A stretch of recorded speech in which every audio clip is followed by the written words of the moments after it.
Assalamualaikum warahmatullahi wabarakatuh.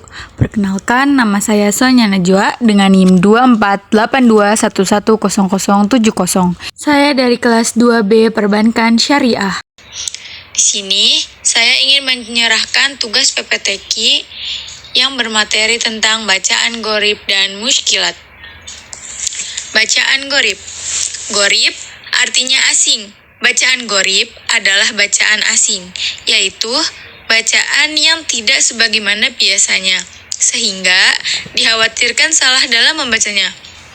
Agar tidak turut salah dan membiarkan terjadinya kesalahan, alangkah baiknya apabila kita mencatat ayat-ayat yang mengandung bacaan gharib. Macam-macam bacaan gharib, antara lain, yang pertama, ada sakta.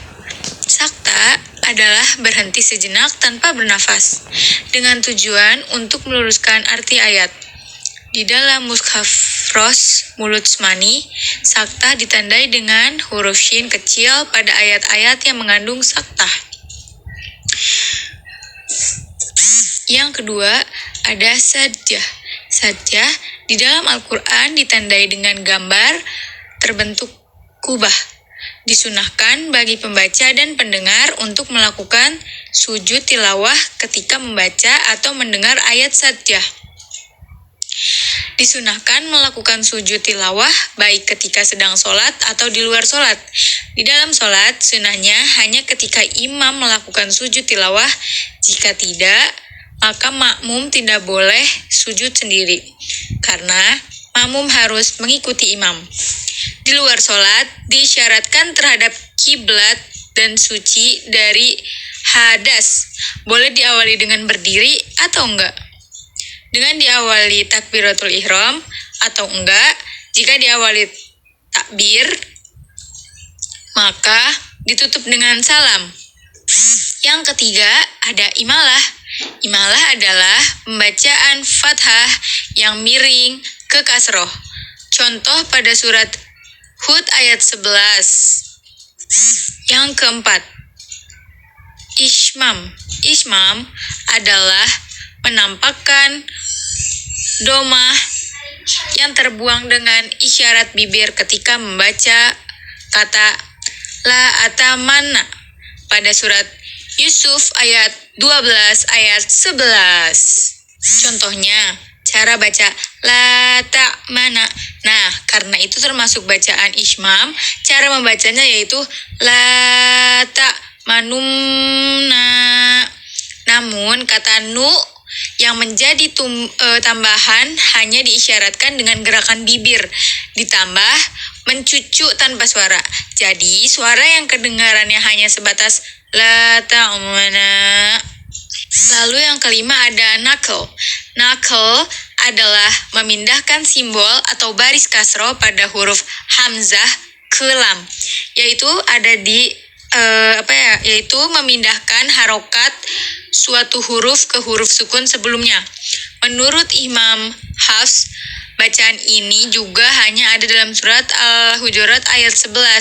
Alasan bacaan nakal itu karena terdapatnya dua hamzah washal, hamzah yang tidak terbaca di tengah kalimat, yakni hamzah pada al-ta'rif daismu, salah satu dari 10 kata benda yang berhamzah washal, yang mengapit lam sehingga menjadi tidak terbaca dikala sambung dengan kata sebelumnya. Di antara manfaat bacaan nakal ini adalah untuk memudahkan umat Islam membacanya. Lalu yang keenam ada tashhil. Tashhil adalah meringankan hamzah kedua dari dua hamzah yang beriringan dengan bunyi leburan hamzah dengan alif terdapat dalam surat Fussilat ayat 44. Dilihat dari tulisannya, bacaannya seharusnya amiyuwa Arabi. Tapi untuk bacaan ini hamzah pertama dan kedua cara bacanya agak diringankan ketika bertemu dengan hamzah qotha, yang berurutan pada satu kata.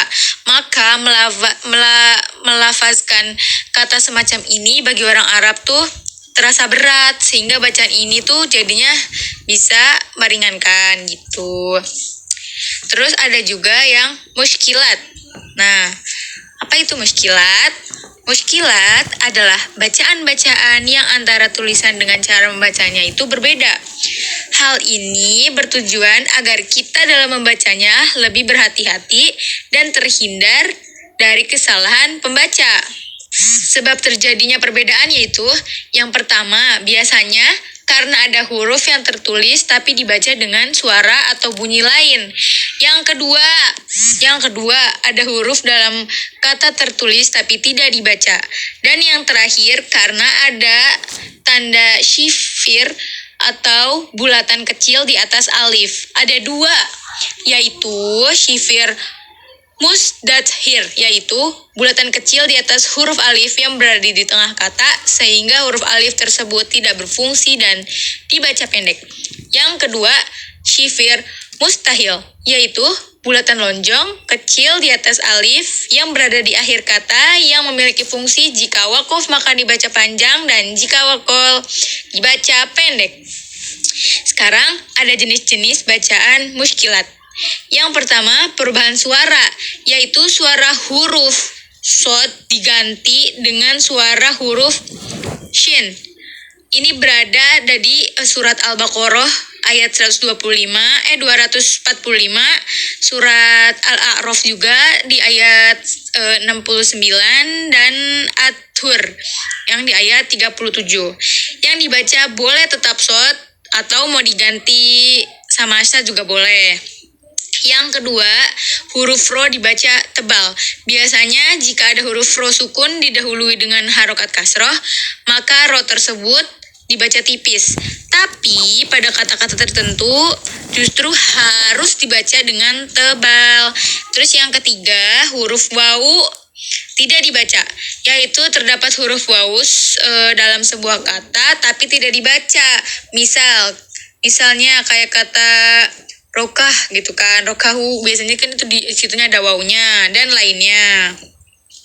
Atau wawu dengan alif dibaca pendek, itu terdapat wawu alif dalam sebuah kata tapi dibaca pendek gitu. Terus kelima, harokat ha gitu tuh. Dalam Al-Quran terdapat beberapa kata yang membacanya tidak sesuai dengan kaidah penulisan. Terus juga nun wasol atau nun iwat ketika ada tanwin yang bertemu dengan hamzah washol, maka cara membacanya suara tanwin harus diganti dengan nun kasroh. Terus yang ketujuh, hamzah sukun saat wakof dan wasol. Dalam Al-Quran terdapat hamzah sukun yang jika dibaca setelah wakof atau i'tida, maka suara hamzah sukun menjadi suara iya sukun panjang. Terus ada juga alif wawu dibaca pendek, yaitu terdapat alif wawu di sebuah kata tapi harus dibaca pendek juga. Ada juga yang huruf alif tidak dibaca. Selanjutnya, di sini saya ingin membacakan surat Al-A'raf ayat 69. A'udzu billahi minasyaitonir rajim. Bismillahirrahmanirrahim. Awa ajibtum an ja'akum zikrum marrabbakum ala rajlim makum liyadhirakum wa adhkuru idh ja'alakum khulafa amim ba'di qawmi nuhin wa zajakum fil khalaki badtot fadhkuru ala Allahu la alakum taflihun. Cara baca yang basto harusnya huruf so dibaca sa atau ibdal. Sebagai tandanya, di atas huruf so terdapat huruf sa di atas so sehingga dibaca basto. Cukup sekian dari saya, kurang lebihnya mohon maaf. Billahi taufik wal hidayah. Wassalamualaikum warahmatullahi wabarakatuh.